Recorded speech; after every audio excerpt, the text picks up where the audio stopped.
স্বাগত একাত্তরের খেলাযোগের সাথে আছি আমি কোহিনুর কণা। আগামীকাল বিগ ম্যাচ বাংলাদেশের মেয়েদের জন্য আত্মবিশ্বাসের চূড়ায় না হলেও মোটামুটি চায়নার সাথে যে পারফরমেন্সটা করেছে সেখান থেকে ভালো কিছুরই প্রত্যাশা সবাই করছে। কতটা সুযোগ আছে উত্তর কোরিয়ার বিপক্ষে মেয়েদের সে নিয়ে আমরা আলোচনা করতে চাই। একই সাথে যুদ্ধের প্রভাব আসলে ফুটবল দুনিয়ায় কতটা পড়েছে সেসব নিয়ে আমরা আলোচনা করবো। আমাদের সাথে এই মুহূর্তে স্টুডিওতে আছেন ফুটবল অ্যানালিস্ট আহমেদ শায়েক ওরফে বাইলোজ মাওলানা। নিশ্চয়ই ভালো আছেন, সুস্থ আছেন। স্বাগত একাত্তরের খেলাযোগে। আমরা একটা বিগ ম্যাচ নিয়েই কথা বলছি, মানে বলা হচ্ছে বাংলাদেশের মেয়েদের এই গ্রুপের সব থেকে বড় পরীক্ষাটা আগামীকাল। আপনার কাছে আসলে কি মনে হয়, র্যাঙ্কিং, তাদের যে স্ট্যাট, সব কিছু মিলে পরীক্ষাটা কতটা কঠিন?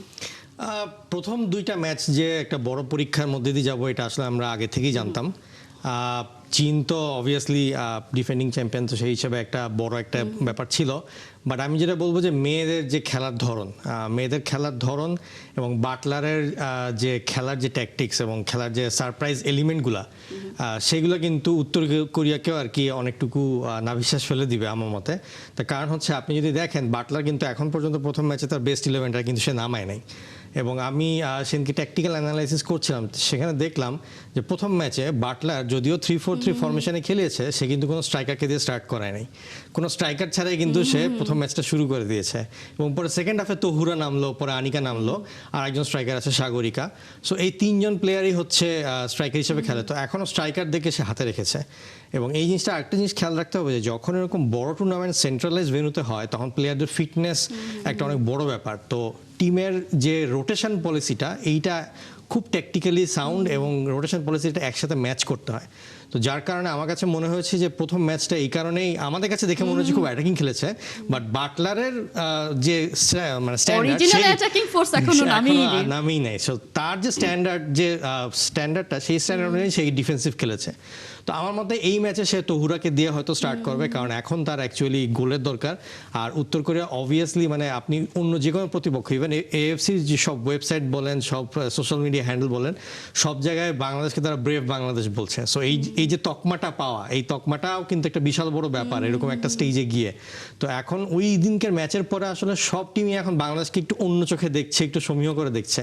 তো আই থিঙ্ক এইটারই একটা চান্স বাটলার হয়তো নেক্সট ম্যাচে নিবে, তার নতুন কোনো কৌশল আর কি দেখিয়ে।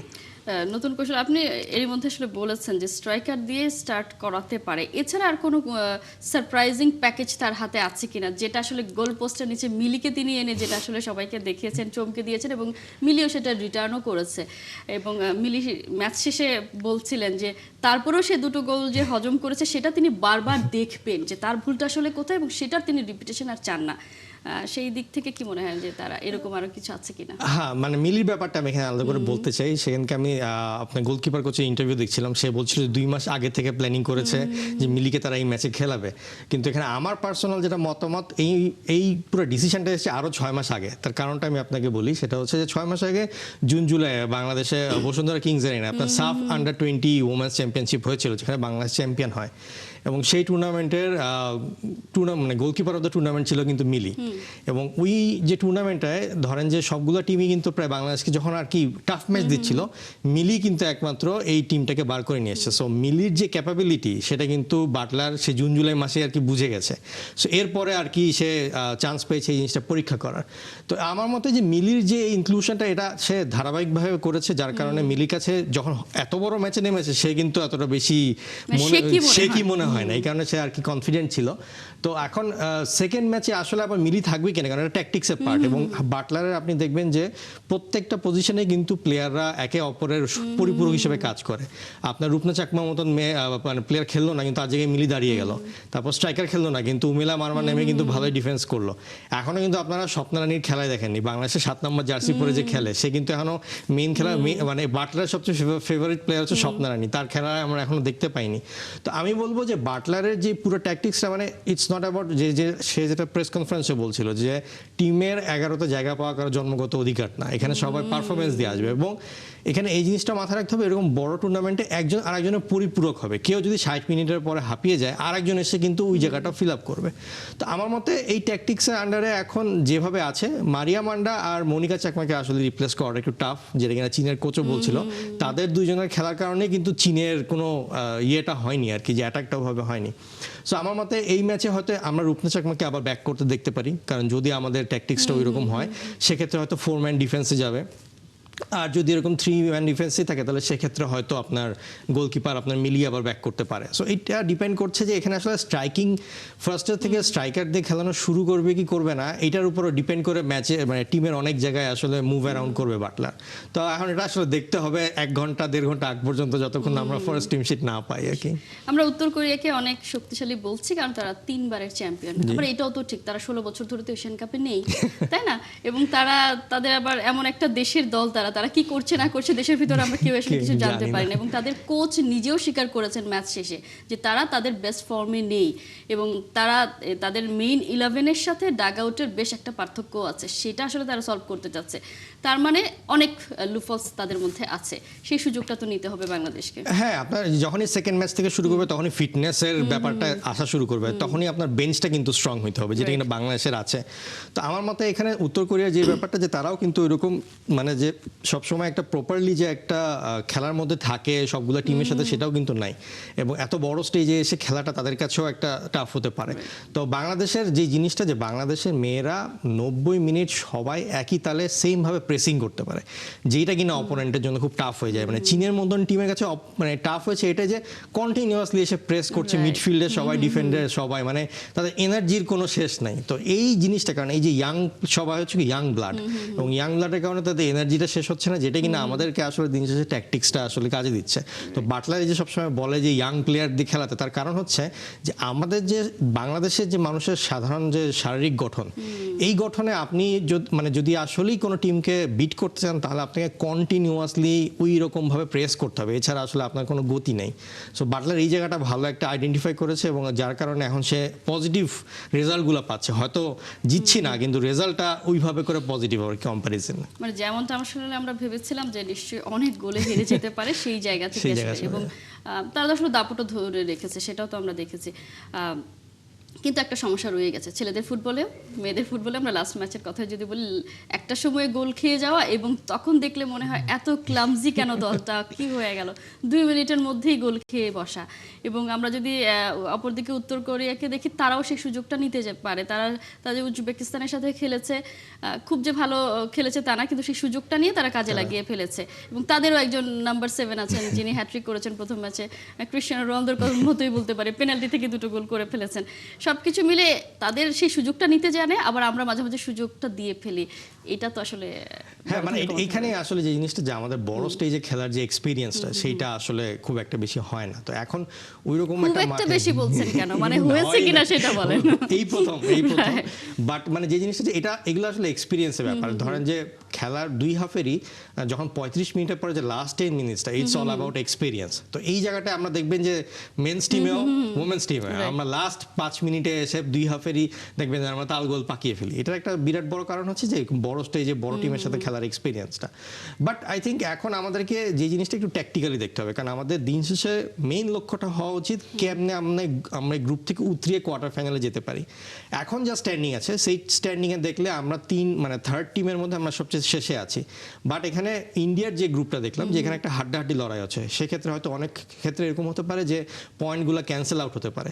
সো আমাদেরকে টার্গেট করতে হবে ওই যে 2টা পজিশন, বেস্ট থার্ড যে 2টা টিম হবে, এই 2টার মধ্যে ক্যালকুলেটিভলি কিভাবে আমরা ঢুকে যেতে পারি সেটা আমাদেরকে চিন্তা করতে হবে। হয়তো আমরা গোল খাবো ঠিকই, কিন্তু ওই যে সংখ্যাটা যদি আমরা কমায় রাখি, তাহলে আমরা প্রথমত আমাদেরকে উজবেকিস্তানের গোলের ডিফারেন্সে আগে হারাতে হবে, তারপর আমাদের ম্যাচটা জিততে হবে। তাহলে যে জিনিসটা সুবিধা হবে যে অন্য গ্রুপের যে ব্যালেন্সটা, সো এখানে আসলে যতটুকু আমাদেরকে মানে বেশি ব্লাড রাশ নিয়ে খেলতে হবে, তার থেকে বেশি ক্যালকুলেটিভলি খেলতে হবে, যাতে আমরা ওই পজিশনটা আর কি ধরে রাখতে পারি। সো আই থিঙ্ক এইভাবে করে আগালে খুব একটা বেশি সমস্যা হবে না। সেটা তো আপনি বলছেন, কারণ আপনি লক্ষ্যটাকে সেট করেছেন হয় সেমিফাইনাল না হলে কোয়ার্টার ফাইনাল। সেমিফাইনাল হলে তো কথাই নেই।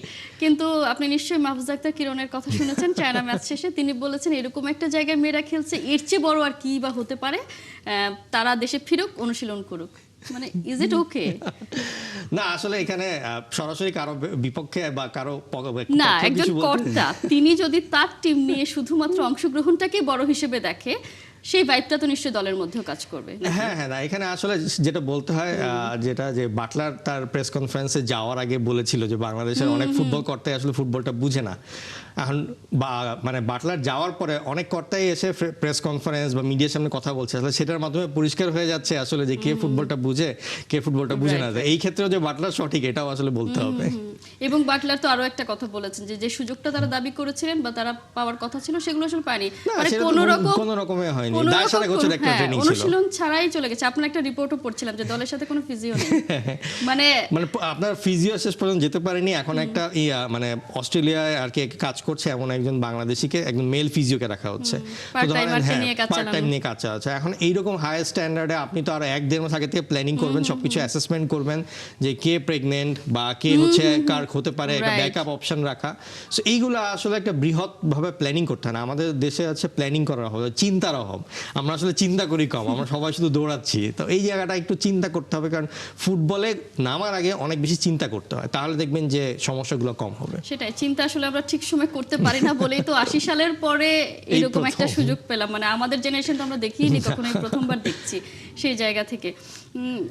আজকে কালকের ম্যাচটা মানে একেবারেই যদি ছোট্ট করে কৌশলের কথা বলি, যে আমরা আসলে জিততেই চাই, এবং যেটা আসলে বলছিলাম যে ওয়াই নট সেমিফাইনাল, আমরা যদি 47টা দেশের মধ্যে সেরা 12 হতে পারি, সেরা 4 হতে সমস্যা কোথায়? মানে এইটুকু প্রত্যাশা তো আমরা রাখতে পারি। গোলের খেলা ফুটবল, যে গোল করবে সেই জিতে যাবে। আর একটা ব্যাপার হচ্ছে আপনার এখন ভিএআর আছে, আপনি দেখেন প্রথম ম্যাচে প্রথম যে গোলটা ওটা কিন্তু হয়ে গেছিল, কিন্তু ভিএআর এর কারণেই কিন্তু গোলটা বাতিল হলো। সেই এক্সপেরিয়েন্স একটু শুনি, মানে মেয়েদের খেলায় আমরা ভিএআর দেখছিলাম এবং সেটা কত লম্বা সময় দেখছিলাম, ভিএআর থেকে রেজাল্ট আসছে না, রেফারি তারপর চলে গেলেন, তিনি গিয়ে দেখলেন। মানে আমাদের ফুটবল যে এগিয়েছে এগোচ্ছে সেটা তো বুঝতেই পারছি, তাই না? মানে হ্যাঁ, ফুটবল যে আগাচ্ছে এটা তো বোঝা যাচ্ছে, বিশেষ করে মেয়েদের ফুটবলটা আগাচ্ছে। বাট প্রযুক্তি যখন বেশি থাকবে এবং রেফারিদের কাছে যখন প্রযুক্তির ব্যবহারটা থাকবে, তখন যে সুবিধাটা হবে যে খেলাটা অনেক বেশি সমতায় হয়। অনেক সময় আছে দেখেন যে বড় বড় টিম কিন্তু পেনাল্টি পেয়ে যায়, কিন্তু ছোট টিম পেনাল্টি পায় না। আমাদের কিন্তু মেন্স ন্যাশনাল টিমের সময় অনেক ক্ষেত্রে এরকম দেখা গিয়েছে যে আমাদের ছেলেরা পেনাল্টি পায়নি, কিন্তু ভিএআর থাকলে ওই জিনিসটা ঘুরে যায়। তো এই কারণে ভিএআর ফুটবলের জন্য খুবই ইম্পর্ট্যান্ট বিশেষ কিছু সময়। তো এখন এইসব ছোট ছোট টিমগুলো টুর্নামেন্টে এসে ভিআর এর কারণে অনেক বেশি ইয়ে হয়ে যায়। আপনি হয়তো ওখানে ওইদিনকে ম্যাচে দেখবেন সেকেন্ড টাইমের জন্য ভিআর কিন্তু একবার চেক করছিল। তার কথা হচ্ছে কর্নারের সময় শামসুন নাহার জুনিয়রকে কিন্তু ফেলে দেওয়া হয়েছিল, শুধুমাত্র বলটা তার দিকে ট্রাভেল করে না বলে তখন বাংলাদেশ পেনাল্টি পায়নি, না তো কিন্তু বাংলাদেশ পেনাল্টি পেয়ে যেত। ওই সময় যদি গোল দিয়ে দিত তাহলে কিন্তু খেলাটা আবার ঘুরে যেত। তো এখানে ব্যাপারটা হচ্ছে যে ভিআর এর উপরও একটু ভরসা রাখতে হবে, কারণ এখানে টেকনোলজি যেহেতু আছে। এবং ভিআর কি ভরসা করা যায় না, ইনফ্যাক্ট আমরা দেখি তো ইউরোপিয়ান আমাদের মতন ছোট দেশে যারা কিনা আমরা নরমালি খেলে অভ্যস্ত না, আমাদের আসলে ভিআর এর উপর ভরসা করা উচিত একেবারে, এবং সেটা খুবই প্রয়োজন। মানে আমরা যেন এটা যেন না ভাবতে হয় যে কপালের দোষে আমরা হেরে গেছি, সেটা যেন কখনো না হয়। খুবই ছোট্ট করে আরেকটা আলোচনা একটু করতে চাই। যুদ্ধের প্রভাব সবখানে পড়েছে, ক্রীড়াঙ্গনে পড়েছে, ফুটবলে পড়েছে। ইরান যাবে কি যাবে না সেটা নিয়ে একটা কথা, বা যুক্তরাষ্ট্রের বিশ্বকাপ এবং যুক্তরাষ্ট্রের যুদ্ধটাকে আসলে করছে, কি মনে হচ্ছে কোন দিকে যাচ্ছে?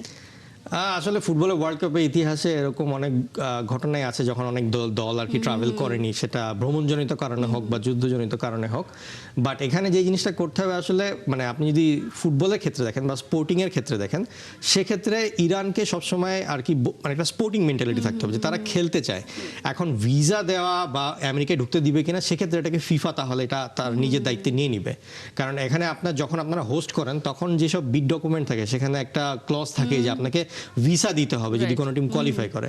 সো আমার মতে এখন ইরান যদি বলে আমরা নিজেরাই খেলবো না, তাহলে ইরান হচ্ছে একটা নিজের মতন করে একটা ঝামেলায় পড়ে যাবে। কিন্তু বলতে পারে, মানে ক্রিকেটে তো আমরা দেখি, হ্যাঁ এটা একমাত্র বাংলাদেশ বলতে পারে। বাংলাদেশ বলতে পারে যে আমরা খেলবো না, আমরা ক্রিকেটে এটা করেছি, এটা একটা বিরল ইতিহাস। কিন্তু মানে অ্যাজ এ স্পোর্টিং ফেডারেশন বা স্পোর্টিং নেশন আপনাকে সবসময় এই মেন্টালিটি রাখতে হবে যে আমরা খেলতে চাই। এরপরে বাকি যে জটিলতা সেটার জন্য মধ্যস্থতা করার জন্য ফিফা আছে, ফিফা করবে সেটা ইউএস এর সাথে। কিন্তু ইরানকে ওই মানে মেন্টালিটি রাখতে হবে যে আমরা খেলতে চাই, এখন বাকিটা তোমাদের উপরে। নিশ্চয়ই, কারণ সব নিরাপত্তা বা অন্য যত কিছু আছে সবকিছু আসলে তখন তার উপর। আবার আমরা ট্রাম্পের কথা শুনছিলাম, তিনি তো সবসময় আসলে ড্যাম কেয়ার, তিনি বলছে তার কিছু এসে যায় না। দেখা যাক, আমরা আসলে কোনো কিছু এরকম চাই না, আমরা চাই ঠিকঠাক মতো, কারণ 4 বছর পর ওয়ার্ল্ড কাপ আসছে, আমরা একদম ফুললি সেটাকে এনজয় করতে চাই। কোনো কারণে যদি ইরান না খেলে তাহলে হয়তো অন্য কোনো টিম এসে তার রিপ্লেস করবে, সেটা তো আসলে করতেই হবে। দেখা যাক, তবে এই মুহূর্তে আমরা আসলে এশিয়ান কাপটাকে এনজয় করছি, মেয়েদের খেলা এনজয় করছি, নিশ্চয়ই সেখানে একটা ভালো রেজাল্ট আসবে। আপনার সাথে সেই ম্যাচ নিয়ে অ্যানালিসিস নিশ্চয়ই হবে। অসংখ্য ধন্যবাদ। Thank you.